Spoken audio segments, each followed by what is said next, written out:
MCAT centre தான் start பண்ணது. But MCAT சென்டர்னா யூனிஃபார்ம் மெக்கானிக்கல் கேட் சென்டர்னு கொண்டு வந்தோம். பட் எல்லாருமே சொசைட்டியில முத்துராஜ் கேட் சென்டர்னு மெயின் பண்ண ஆரம்பிச்சிட்டாங்க. ஸோ அதனால அதை கேட் சென்டர் ஜென்ரலாக இன்ஜினியர்ஸ் கேட் சென்டர் அப்படிங்கிற மாதிரி மாற்றலாம், அதை அப்படி கொண்டு வந்தது தான் கேட் சென்டர். ஸோ அதுக்கப்புறம் ரெஜிஸ்ட்ரேஷன்ல எனக்கு ப்ராப்ளம் வந்தது. ட்ரேட் மார்க், லோகோ ப்ளஸ் அந்த ப்ரைவேட் லிமிடெட் ரெஜிஸ்டர் பண்ணுறது அப்படிங்கிறப்ப அந்த நேம் வந்து சூட்டபிள் ஆகலை. ஸோ அதுக்கப்புறம் தான் ப்ரொஃபினா அப்படிங்கிற ஒரு நேம் வந்து நம்ம டெரைவ் பண்ணுறோம். ஸோ அந்த நேம் டெரைவ் பண்ணுறதோட கான்செப்ட் நிறைய இடத்துல நான் சொல்லியிருக்கேன். So Profina industrial training division PITC அப்படிங்கிற நேம்ல நெக்ஸ்ட் கொண்டு வந்தோம். நெக்ஸ்ட் அதுக்கப்புறம் தான் ப்ரொஃபினா டெக்னாலஜிஸ். ஏன்னா PITC இண்டஸ்ட்ரியல் ட்ரைனிங் சென்டர் அப்படிங்கிறப்ப மெக்கானிக்கல், சிவில், எலக்ட்ரிக்கல் மட்டும்தான் அது கான்சன்ட்ரேட் பண்ண முடியும்.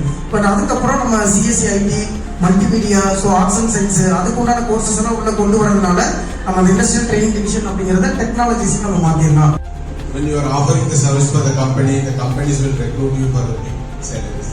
So you are keep on learning, keep on equip yourself, upgrade yourself. Automatically your offer will come, grow faster than what you are learning. Thank you very much.